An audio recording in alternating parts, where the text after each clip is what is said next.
한신과 항우의 이야기를 들어보신 분들이 많이 있으리라 생각이 되어집니다. 항우는 진나라를 멸망시킨 인물입니다. 무려 70차례의 전쟁 가운데서 한 번도 진 적이 없어요.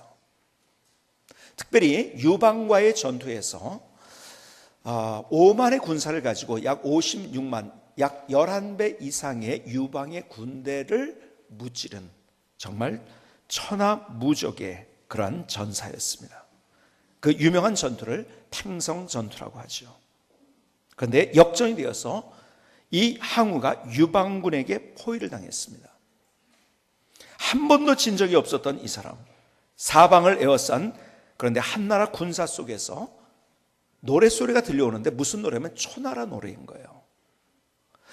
이 사람이 아니 한나라가 이미 초나라에 점령됐단 말인가? 어째서 초나라 사람이 이토록 많은가? 그 노랫소리를 들으면서 그래서 슬퍼했다고 합니다. 그래서 여기서 나온 사자성어 하나가 있습니다. 뭘까요?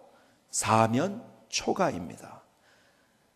동서남북의 앞뒤 좌우에 초나라의 노랫소리가 들린다는 거예요. 야, 이제 끝났구나. 탈출을 합니다. 포위망을 뚫고 나갑니다. 그러다 마침내 부하 20명만 남았어요. 자기의 신복 정장이 강기슬에게 배를 댔습니다. 그리고 항우에게 이렇게 얘기합니다. 여기를 건너가십시다. 저 강동으로 가면은 우리가 다시 시작할 수 있습니다.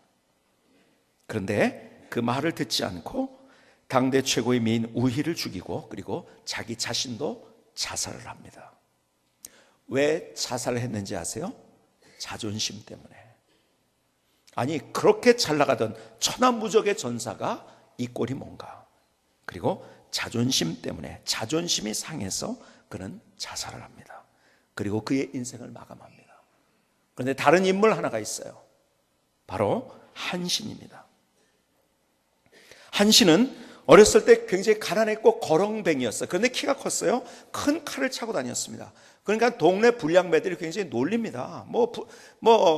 남의 집 얻어먹고 사는 사람이니까요. 막 놀려도 별로 그렇게 대꾸를 안 하니까 하루는요, 불량배들이 이렇게 얘기합니다. 뭐라고 하냐면, 내가 진정산의 대장부라면 너 칼 차고 다니는데 너 나를 죽여라. 나 한번 죽여봐라. 그렇지 않으면은 내가 너를 죽일 건데, 그렇지 않으면 네가 이렇게 해야 된다. 내 가랑이 사이로 지나가라. 불량배들이 이렇게 얘기하는 거예요. 그때 한신이 이렇게 얘기를 합니다. 너를 베지 않겠다. 죽이려면 죽일 수 있지만 내가 너를 베면 얻는 것보다 잃는 것이 훨씬 더 많기 때문이다. 그리고 그 키 큰 한신이 그 불량배들 사이 다리 가랑이로 지나간 거예요. 참 사람들이요, 비웃었죠? 비웃음의 대상이 됐죠? 그러나 결국 세월은 흘렀습니다. 한신은 유방을 도와서 천하를 통일했습니다. 초나라의 왕으로 금이 환영하면서 당시 불량배들을 다시 모읍니다. 부르면서 하는 얘기. 내가 당시 너를 죽였다면 나는 평생 살인자로 도망자 신세가 되었지만 나는 내가 품은 꿈이 있기에 너를 죽이지 않은 것이다. 여러분, 항우와 한신의 차이가 뭔지 아십니까? 항우는 자존심으로 인생을 살았던 사람입니다. 그런데 한신은 자존감으로 인생을 살았던 사람입니다. 자존심과 자존감, 글자 하나 차이지만 그러나 이것은 완전히 180도 다른 것입니다. 자존심으로 사는 인생, 결국 자존심 상해서 자살하고 말았어요. 그러나 비웃음의 대상이 될 때도 자존감이 있었던 한신, 그는 오히려 가랑이 사이로 지나가면서 사람들의 비웃음이 됐지만 그것이 전혀 문제가 돼요. 왜? 자기 안에 자존감이 있었기 때문에. 여러분, 자존심 뭔지 아십니까? 자존심의 초점은 가격에 맞춰져 있습니다. 가격에 맞춰져 있어요. 자존심의 초점, 보이는 것에 맞춰져 있습니다. 소유에 맞춰져 있습니다. 높이에 맞춰져 있어요. 얼마나 크냐? 그리고 사람들의 시선에 맞춰져 있어요. 이게 자존심입니다. 그런데 자존감은 완전히 반대입니다. 자존심이 초점이 가격에 맞춰져 있다면 자존감의 초점은 가치에 맞춰져 있습니다. 그것이 얼마나 비싸냐를 얘기하지 않고 그것이 얼마나 가치가 있느냐를 얘기합니다. 자존심은 보이는 것에 초점이 맞춰져 있어요. 그러나 자존감은 보이지 않는 것에 초점이 맞춰져 있고요. 자존심은 높이에 초점이 맞춰져 있어요. 얼마나 높으냐. 그래서 여러분에게 누누이 얘기한 것처럼 세상은 높이를 이야기합니다. 그래서 바벨탑을 쌓은 거예요. 그러나 하나님은 깊이를 얘기합니다. 자존심은 그 높이를 얘기합니다. 그러나 자존감은 그 깊이를 얘기합니다. 자존심은 사람들의 시선을 의식하는 거예요. 사람들이 나를 어떻게 생각하느냐. 그런데 자존감은 하나님이 나를 어떻게 생각하느냐. 이것은 완전히 다른 겁니다. 그래서 여러분, 지난주에 여러분과 함께 예수님을 닮아갈 때 정말 중요한 것은 그분이 말을 타지 않고 나귀를 탔다는 이야기를 드리면서 겸손이라는 이야기를 함께 나눴습니다. 그런데요, 그 겸손해야지에서 되는 것이 아니라 내 안에 자존심이 있으면 겸손하려고 해도 안 되는 거예요. 그런데 내 안에 자존감만 있으면 그것은 자동으로 내가 겸손하게 되는 거예요. 자존심 있는 사람은요, 자존심이 있다 하는 표현을 우리가 이런 표현합니다. 자존심을 부린다. 그렇죠? 자존심 부리는 사람은 교만한 거예요. 자존감 있는 사람은 겸손한 거예요. 다시 말해서 자존심이 있어서 교만한 거고, 그리고 자존감이 있어서 겸손한 거예요. 우리가 무엇을 선택하느냐는 거예요. 여러분 보세요. 다윗과 사울의 차이가 아주 극명합니다. 어떻게 극명합니까? 자 보세요. 사울은 일대 왕이었었어요. 그런데 그 삶 속에서 자존심으로 인생을 살았어요. 그러니까요, 자존심에 대한 얘기를 조금 더 얘기하겠지만 자존심을 살다 보니까 자꾸 비교하는 거예요. 자존심은요, 내가 작다고 생각하면 견디지 못합니다. 그래서요, 어떻게 됩니까? 다윗은 만만이요, 사울은 천천히로다. 사람들이 노래하니까 그걸 견딜 수가 없는 거예요. 자존심이 상해서 견딜 수 없어요. 그래서 어떻게 합니까? 죽이려고 달려드는 거예요. 누구를? 다윗을 쫓아다닙니다. 자존심이 상해서 견딜 수가 없는 거예요. 그래서 다윗을 죽이려고 쫓아다닙니다. 결국 자기가 하고 있는 모든 것들이 하나님의 은혜인지를 모르고 자기가 할 수 있다고 생각하는 교만, 그런 겸손으로 시작해서 교만으로 끝났다고. 뭐 때문에 그런지 아십니까? 그의 알량한 자존심 때문에. 그런데 다른 180도 다른 인생을 살았던 다윗 보십시오. 사울의 미움을 받아가지고 죽이려고 달려드니까요, 광야로 도망을 갔잖아요. 그렇죠? 그래서 계속 사울은 쫓아옵니다. 여러분, 죽음의 고비 가운데서 얼마나 숨막히는 인생을 살았는지 몰라요. 먹을 것이 없고 마실 물이 없는 그 광야에서, 사람들이 배반하는 그 광야 속에서 배반감을 경험하기도 하고요, 자기 안전을 지킬 수가 없어서 어떻게 했습니까? 침을 자기 수염에 바른 거예요. 자기 침을 뱉어가지고 발라가지고 어떻게 합니까? 침을 질질 흘리는 것처럼 해서 미친 채를 한 거예요. 왜요? 살아나기 위해서. 여러분, 죽지 않으려고 미친 채까지 했어요. 참 이것처럼 굴욕적인 게 있습니까? 그런데 그 상황 속에서도 다윗은 이렇게 고백을 합니다. 나의 힘이신 여호와여, 내가 주를 사랑하나이다. 왜 그런지 아세요? 하나님이 자기를 얼마나 사랑하는지 알기 때문에.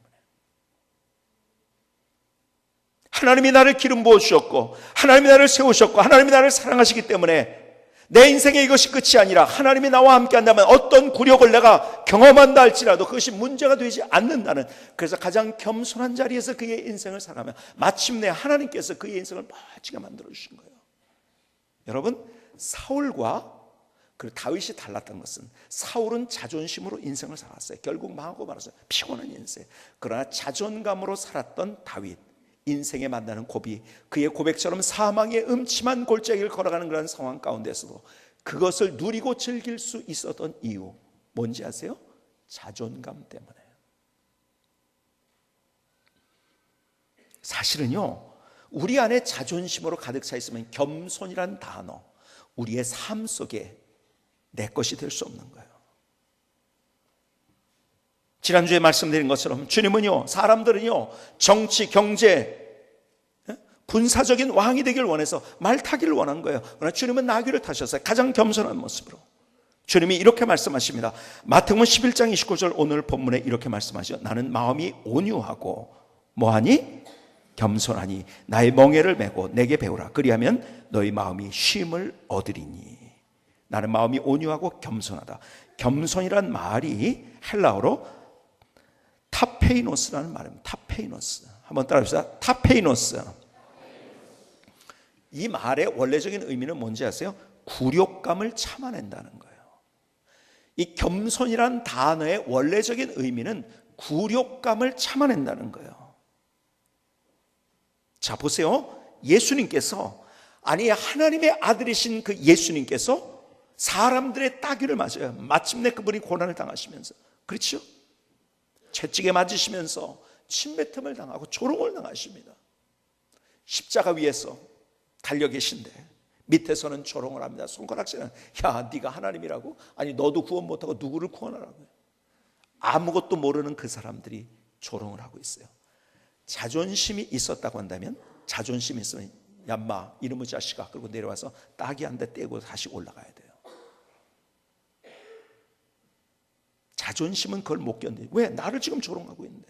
그런데 주님께서는 자존심을 가지고 계신 것이 아니라 자존감을 가지고 계셨기 때문에 그 굴욕을 견딜 수가 있었다는 거예요.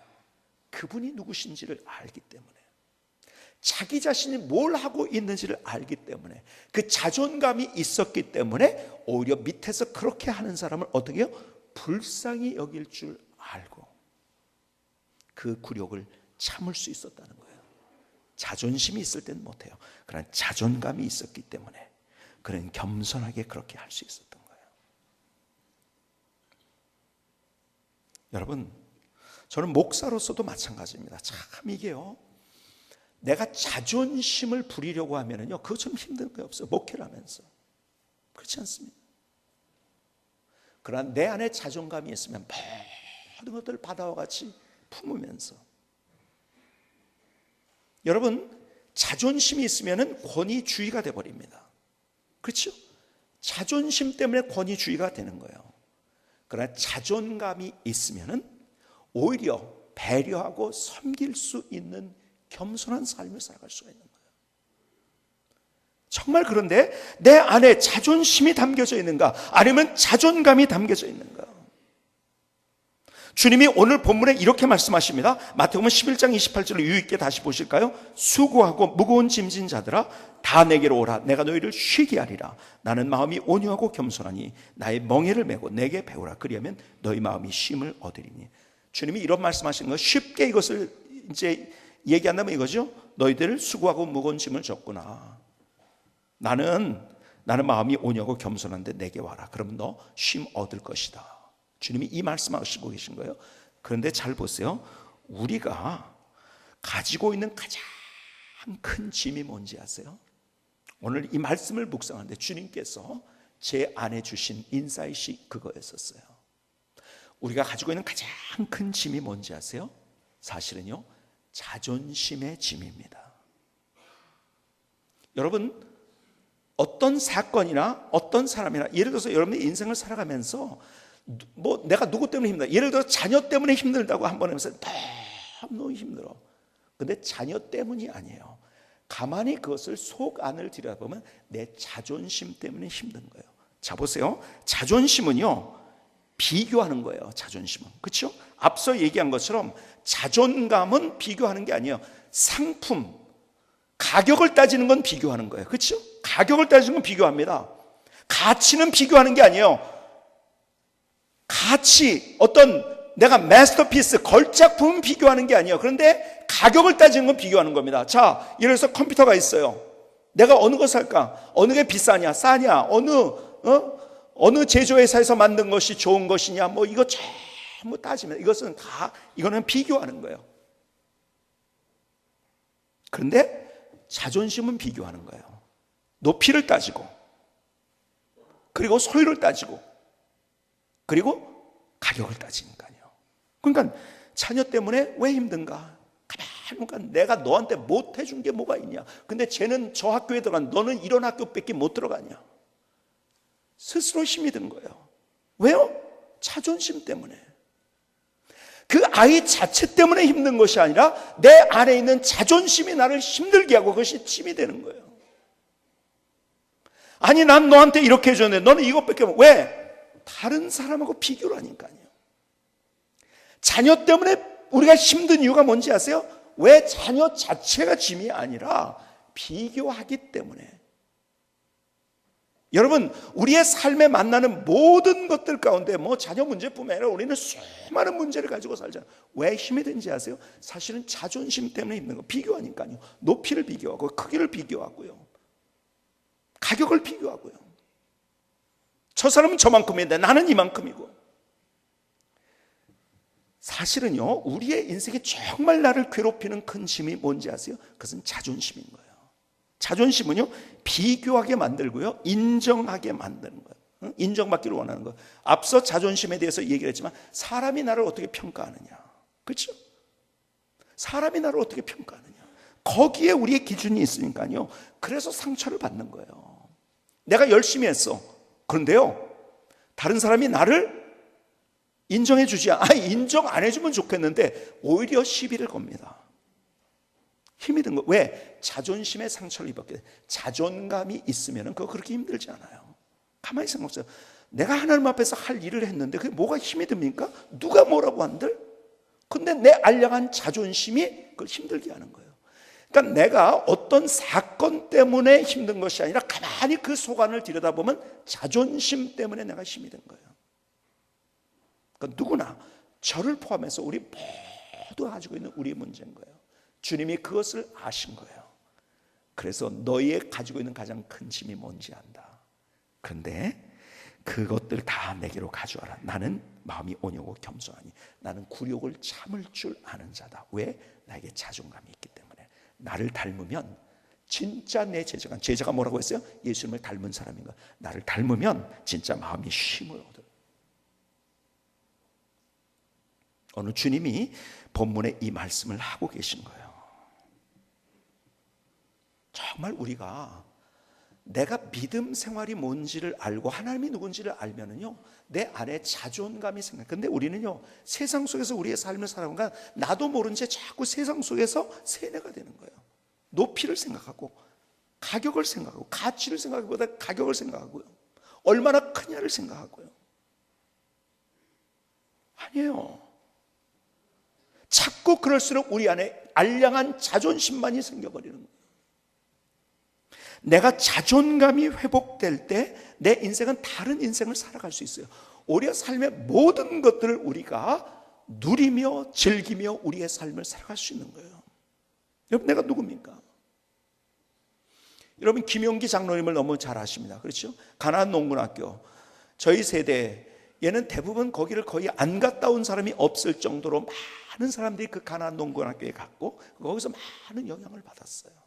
정말 기가 막힌 우리 민족의 리더입니다. 사실은 그분이 정말 신앙적으로 이 일을 했는데, 예수 믿는 사람이든지 안 믿는지 가서 큰 도전을 받고 인생의 새로운 전기를 마련하게 된 데가 바로 가나안 농군학교. 그런데 그 가나안 농군학교 김용기 장로님 아버님이 김용기 장로님이 어렸을 때 아주 갓난아기일 때 이게 원일 모를 병에 걸려가지고서 생사를 왔다 갔다 하는 상황이 됐어요. 그때 김용기 장로님의 아버님이 그러니까 김용기 장로님을 안고서 그냥 막 어찌할 줄 모르면서 혼비백산하고 있는데 종이 한 장이 날라왔는데 그걸 펼쳐보니까 뭐가 써있는지 아세요? 그 안에 요한복음 3장 16절 써요. 하나님이 세상을 이처럼 사랑하사 독생자로서 이는 저를 믿는 자마다 멸망치 않고 영생을 얻게 하려 하십니다. 이 말씀이 써있는데 그 안에 있는 단어들을, 그게 눈에 들어왔는데 뭐냐면 사랑이라는 단어. 요한복음 3장 사랑, 그렇죠? 요한복음 3장 16절에 사랑, 거기에 또 멸망, 영생, 이 단어가 탁 눈에 들어온 거예요. 사랑? 아니 멸망? 그냥 망하는 것도 아니고 멸망? 아니 영생? 생전 들어보지 못한 이야기들이, 단어가 거기 있는데요. 그래서 이분이 성경을 읽기 시작하고 교회를 가기 시작하고 그래서 예수를 만난 거예요. 그의 인생이 달라졌을 뿐만 아니라 그의 가정이 완벽하게 달라진 거예요. 하나님이 그를 얼마나 사랑하는지. 여러분, 하나님이 우리를 얼마나 사랑하시는지 아십니까? 내가 생각하는 것보다 더 나를 사랑하시는데, 나의 죄를 용서해 주시기 위해서 나를 위해서 여러분, 구속이라는 단어가 무슨 단어예요? 구속이란 말은 영어로 redemption이라는 말입니다. 이 redemption은 말은 마땅히 페이해야 될 것을 페이하고 샀다는 말이에요. 구속이라는 단어의 뜻이 뭐냐면 페이하고 샀다는 거예요. 하나님이 우리를 다시 사셨어요. 죄의 종로로 타던 우리를 다시 사셨어요. 근데 얼마를 주고 사셨습니까? 1억 원, 1조 원, 1경원이 아니에요. 그것과 비교할 수 없는 예수님의 목숨값을 페이하고 우리를 사신 거예요.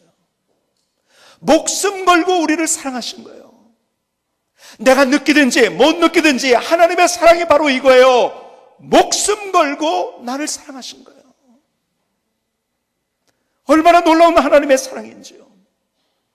내가 정말 하나님의 그 사랑을 받고 있는 자라는 것을 내가 알고 있다고 한다면 누가 뭐라고 한들, 사람의 우리가 초점을 맞추면 그게 금방 왔다 갔다 하는데, 내가 하나님께 초점을 맞춰서 그분이 나를 그렇게 사랑한다고 알면은요, 우리는 그 자존감으로 새로운 인생 살아갈 수 있는 거예요. 제가 요한복음을 읽다가 저의 인생에 정말 새롭게 하나님께서 나를 이렇게 생각하시는 걸 깨닫고서 정말 눈물을 흘며 밤을 새웠던 그 말씀이 뭐냐면, 예수님이 부활하시고 베드로를 찾아오셨어요. 디베라 바닷가에. 그 장면 여러분이 머릿속에 그려보시기 바랍니다. 베드로는 고개를 들 수가 없었을 거예요. 근데 그를 찾아오셨어요. 조반을 차려주시고 그에게 질문하시죠. 여러분이 잘 아시는 세 가지 질문, 세 번 했던 질문, 반복적으로. 내가 나를 사랑하느냐? 내가 나를 사랑하느냐? 내가 나를 사랑하느냐? 이 말씀 앞에서 제가 이런 질문을, 하나님 왜 이 질문을 하셨을까요? 그것도 세 번이나 반복적으로. 아니, 베드로에게 하고 싶은 얘기가 너무 많았을 텐데. 야, 인마, 너 수제자라고 했더니 그게 뭐냐? 세상에 그럴 수가 있어, 너? 내가 창피해서 죽을 뻔했다. 아마 저 같았으면 아마 그랬을 것 같아요. 그렇지 않아요? 아니, 그렇게 내가 그렇게 가르쳤는데, 아니, 모른다고 부인을 해? 야, 인마, 너 때문에 정말 창피해서 나 죽을 뻔했다. 근데 주님이 이렇게 말씀하신 거예요. 내가 나를 사랑하느냐? 왜 이 질문하셨냐? 그 안에 담긴 한 가지, 주님의 마음, 주님의 심정. 베드로야, 내가 실수했구나, 넘어졌구나, 나를 모른다고 부인했구나. 그래도 난 널 여전히 사랑한단다. 그래도 난 널 여전히 사랑한단다. 질문 속에 담겨있는 주님의 마음이고 심정이었던 거예요. 우리는요, 내가 변하니까 하나님도 변한다고 생각해요. 내가 변해도 변치 않는 사랑, 그 목숨 건 사랑인데요, 주님의 나를 향한 사랑이 목숨 건 사랑인데 그 사랑은 변함이 없는 사랑이에요. 사람들은 나를 비교해요. 그러나 주님은 나를 비교하지 않고 사랑하세요. 내가 너를 이래서 사랑하는 것이 아니라 그분은 무조건적으로 저 사람은 저렇게 열심히 했기 때문에 내가 너 사랑하고, 그것이 아니라 비교하지 않고 나를 사랑하신다는 거예요. 성경의 핵심 메시지가 뭔지 아십니까? 하나님 나를 사랑하신 거예요. 그런데 그 사랑이 목숨 건 사랑인 거예요. 그 사랑이 그런데 변하지 않는 거예요. 비교하지 않는 사랑, 이 엄청난 사랑을 우리에게 주고 계세요. 내가 누군지 아세요? 여러분이 누군지 아세요? 하나님의 그 사랑을 받은 사람이에요. 하나님을 우리가 아버지라고 부릅니다. 하나님 아버지.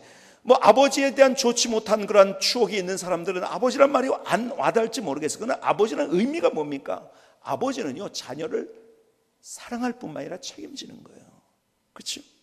아버지입니다. 아버지는 두 가지가 있어요. 자녀를 사랑하고 책임지는 거예요. 지나가는 아저씨가요, 가다가 떡볶이 하나 사줄 수 있어 호의는 베풀지 몰라. 그러나 사랑하지는 않습니다. 책임지지는 않습니다. 내가 누군지 아세요? 하나님이 너무너무 사랑하는, 그래서 어떠한 상황 가운데서도 그 인생을 책임지려고 하는, 하나님이 내 인생을 책임지시는 그 삶을 살아가고 있는 그 사람이 바로 나인 거예요. 근데 우리는 세상 속에서 사람들이 나를 어떻게 보는가? 뭐라고 하는가? 사실은 저를 포함해서 우리가 가지고 있는 가장 큰 문제가 바로 그거예요. 얼마나 높아지는가? 자꾸 비교하고요. 마치 내가 상품이 된 것처럼 왜 자꾸 사양을 비교하냐고요. 저 사람은 저렇고 나는 이렇고 그래서 나는 스스로 열등하고. 아니에요. 정말 나는 하나님이 너무너무 사랑하시는 뿐만 아니라 하나님이 책임져 주시는 인생을 살아가고 있는 하나님의 자녀인 거예요. 영접하는 자 곧 그 이름을 믿는 자들에게 하나님의 자녀가 되는 권세. 여러분 뭐라고 표현했는지 아세요? 권세라고 표현을 했어요. 그건 권리예요. 특권이에요. 여러분, 내가 가진 권리와 특권을 잘 사용할 줄 아는 사람이 지혜로운 사람이에요. 그렇죠? 근데 우리는 그걸 사용을 못해요. 카드 회사에서 내가 좋은 카드를 냈어요. 뭐 어떤 카드 그런 것들이 있잖아요. 무슨 어디 비행기표 하나를 공짜로 해준다. 예를 들어서 뭐 그런데 그걸 사용해야지 내게 되는 거죠. 그렇죠? 권리와 특권이 있으면 그것을 사용할. 근데 이 권리와 특권은 보통 세상이 얘기하는 권리와 특권이 아니에요. 하나님이 나를 사랑하시고 나 인생을 책임져 주시는, 나를 자녀로 삼아 주셨어요. 스바냐 3장 17절에 보니까 우리가 스바냐 강해를 같이 하면서 스바냐를 연구하면서 지난 새벽기도 시간에, 특별 새벽기도 시간에 같이 말씀을 나눴는데요. 3장 17절에 너희 하나님 여호와가 너희 가운데 계시니 그는 구원을 베푸실 전능자시라. 그가 너로 말미암아 기쁨을 이기지 못하시며 너를 잠잠히 사랑하시며 너로 말미암아 즐거이 부르며 기뻐하시리로다. 하나님이 우리 가운데 계신데 그분은 전능자일 뿐만 아니라 나 때문에 기뻐하시고 나를 사랑하시고 나 때문에 즐거워하시는. 여러분, 내가 누군지를 알아야 돼요. 내가 누군지. 그 자존감이 있으면은요, 내가 다른 사람 가랑이 속으로 사실은 지나갈 수 있는 거예요.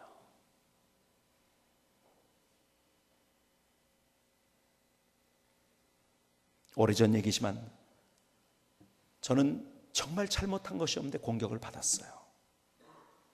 10년이 훨씬 지난 얘기예요. 그런데 그 사람 앞에서 제가 잘못했다고 무릎을 꿇었어요. 근데 그 사람이 내가 분명히 잘못하지 않음에도 불구하고 내가 무릎을 꿇을 수 있었던 것, 하나님이 그 마음을 주시더라고요.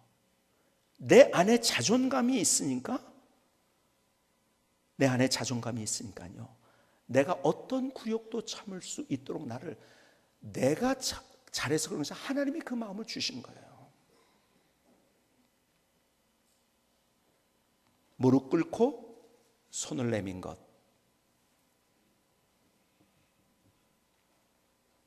그러나 그 손을 잡아주지 않았어요, 그분이. 그래도 내 안에 하나님이 주신 기쁨이 있더라고요. 왜요? 나는 사람 때문이 아니라 하나님 때문에 내가 이 일을 하고 있는 거니까. 그때 하나님께서 제게 주신 은혜가 그거예요. 사람들이 내 손 잡아주지 않아도 무릎 꿇는 마음 있을 때 너 거기에서 내가 너와 함께한 증거를 경험할 수 있다. 제 인생 속에서 하나님이 얼마나 기가 막히게 하나님의 일들을 보여주셨는지요. 하나님은 교만한 자를 물리치시고 겸손한 자를 세우신다고 주님 말씀하세요. 그 겸손은 어디에서부터? 우리의 자존감의 회복으로부터. 십자가 앞에서. 김승기 선교사님의 찬양을 들으시겠습니다.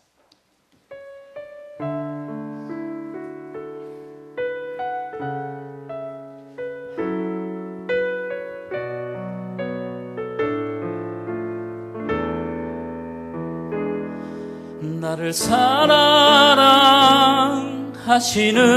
주님, 주님 발 앞에 모두 내려놓아요.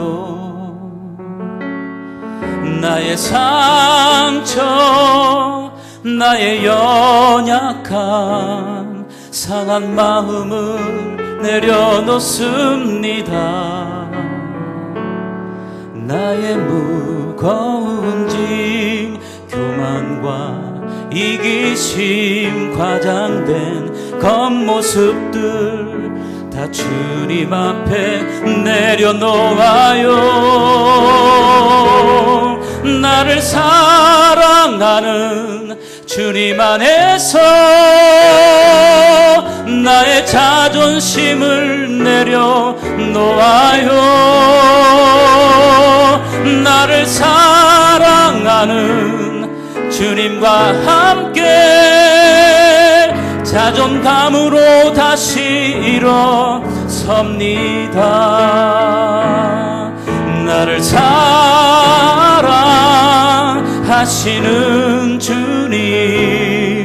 주님 팔 앞에 모두 내려놓아요. 나의 상처, 나의 연약한 상한 마음을 내려놓습니다. 나의 무거운 짐, 교만과 이기심 과장된 겉모습들 다 주님 앞에 내려놓아요. 나를 사랑하는 주님 안에서 나의 자존심을 내려놓아요. 나를 사랑하는 주님과 함께 자존감으로 다시 일어섭니다. 예수님과 함께 걸으며 주님의 사랑과 십자가만이 나의 생명, 나의 희망입니다.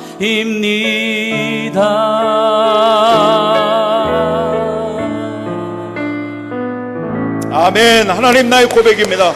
하나님 나의 결단입니다. 나를 받아 주시옵소서. 하나님 나를 받아 주시옵소서. 제 인생을 코페르니쿠스적 발상으로 만든 한 사람이 있어요. 그의 마지막 죽음을 통해서 제가 목회를 어떻게 해야 될지를 분명하게 보여주고 간 사람이에요. 언젠가 여러분이 들려드렸던 저희의 고등학교 때 친구 변성찬이라는 친구입니다. 이 친구는 똑똑했어요. 남자다웠어요. 능력이 있었어요. 육군사관학교에 가서 항상 1등이고 수석이었어요. 참 대단했죠. 모든 사람이 야 참 대단하다. 저 친구 참 대단하다. 그런데요, 어느 날 암에 걸렸다는 소식을 듣고 그냥 그대로 세브란스 병원으로 달려갔어요. 입원해 있다는 대로. 갔더니 앞에, 병실 앞에 고등학교 동기들 몇 명이 서 있더라고요. 그래서 같이 오랜만이다 이렇게 인사를 하고 나서 봤더니요, 다 의사가 된 친구들이에요. 그 이제 연대 세브란스 병원에 있던 친구가 이제 서로 연락을 해가지고 제일 먼저 그 친구들이 온 거예요. 그런데 이 친구가, 변성찬이라는 이 친구가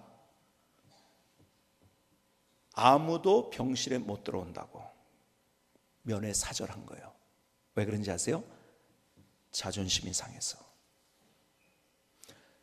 그렇게 높아지고 있었던 자기가 이렇게 가장 비참하게 낮아진 자리로 왔다는 것이 인정이 안 되는 거예요. 그 자존심 때문에 모든 사람 면회사절이었습니다. 근데 제가 가니까 저는 들어오라고 하더라고요. 목사가 가니까 그래도 그날 예수님을 소개하고 눈물 흘리면서 예수 믿겠다고 하고 그분의 마지막, 그 친구의 마지막 유언과 같은 이야기, 그 친구가 마지막 대화였어요. 이것이 눈물 흘리면서 하는 얘기가, 이 친구 유관재 목사, 자네가 내 친구인데 그리고 목사인데 내 얘기를 하면서 사람들에게 얘기를 좀 해주게나. 첫 번째 한 얘기, 나는 인생의 끝을 한 번도 생각해 본 적이 없었다네. 인생의 끝이 있다는 것을 이해해 주게나. 내 얘기하면서. 두 번째, 예수 없이 산 인생이 얼마나 비참하고 얼마나 억울한 인생인지 이제 깨닫게 되었다네. 사실은요, 자기 인생을 참 이렇게 하면서 자기는요, 그러니까 다른 사람이 옆에 있는 사람한테 무슨 얘기 하는지 1등 하려고 하지 말라는 거예요. 1등 하려고 하는 것이 자기를 이렇게 만들었다는 거예요. 자기가 그렇게 내 그냥 자존심 가지고서 사람들 앞에서 높아지고 내가 최고가 되고 내가 정말 열심히, 그런데 그럴수록 더 화나고 그럴수록 더 힘들고 그럴수록 더 피곤한 인생. 그래서 병에도 걸린 거예요. 사람들이 보기에는요, 야, 저 친구 괜찮아, 뭐 1등이야, 수석이야, 그리고 제일 잘 나가, 뭐 이런 얘기 들었을지 모르지만 그 속은 썩고 있었던 거예요. 뭐 그걸 그대로 내놓는 거예요. 그러니까 그 전에도 이 친구가 하는 얘기가 뭐냐면, 거기 사촌인가가 왔는데, 야, 너는 절대 1등 하려고 하지 마, 그러더라고요. 무슨 얘기인지 아세요? 내가 예수 믿었으면 자존심으로 살지 않고 자존감으로 살았을 때 이 자존심 하나 붙들고 살다가 내 인생 망쳤다는 거예요. 예수 없이 산 인생이 내 제일 불쌍한 인생이었다. 여러분, 자존심이 있으면은 상대를 이기는데 어떻게 이기는지 아세요? 싸워서 이깁니다. 그것은 나도 피가 나고 상대도 피가 나는 거예요. 그러나 자존감이 있으면 어떻게 이기는지 아세요? 품어서 이깁니다. 오히려 섬기고. 우리는 너무 자존심을 가지고 피 튀기는 싸움을 이 땅에서 하고 있는 거예요. 그래서 스스로 힘들어지는 거예요. 스스로 피곤해지는 거예요. 내 자존심을 가지고 자꾸 비교하면서 다른 사람은 저런데 나는 이게 뭔가, 우리 애들은 뭔가, 내 소유는 뭔가, 뭐는 뭔가 하면서 자꾸 나를 상품으로 나를 격화시키고 있는 거예요. 스스로 피곤하게 만드는 거예요. 아니에요. 우리의 삶, 그 자존심을 나사렛 예수 그리스도의 이름으로 물리치고 우리 안에 주님이 가셨던 그 자존감을 갖는 거예요. 다시 갈보리 언덕의 십자가를 바라보십시다. 굴욕을 참을 수 있었던, 손가락질하고 비방하고 그렇게 밑에서 말도 안 되는 소리를 하는 사람들의 것을 모두 참고 오히려 불쌍히 여길 수 있었던 것, 주님 안에 자존감이 있었기 때문에. 내가 예수님을 따라가고 예수님의 제자가 된다는 의미, 그래서 하나님의 능력을 경험한다는 의미, 그건 뭔지 아세요? 내가 겸손해야 된다고 말씀을. 그런데 그 겸손은 어디서부터 출발하는가? 내 자존감이 회복될 때 겸손하게. 그래서 자존감이 회복되면 겸손하게 되고, 주 앞에서 낮추라, 그러면 너를 높이시리라. 내가 높아지려고 하면 난 낮아집니다. 내가 낮아지면 하나님이 나를 높이세요. 이것이 하나님의 은혜를 경험하는 거예요. 오늘 십자가 바라보며 주님께서 내게 주시는 그 음성을 들을 수 있는 귀한 시간이 될 수 있기를 주님의 이름으로 축복합니다. 기도하시겠습니다.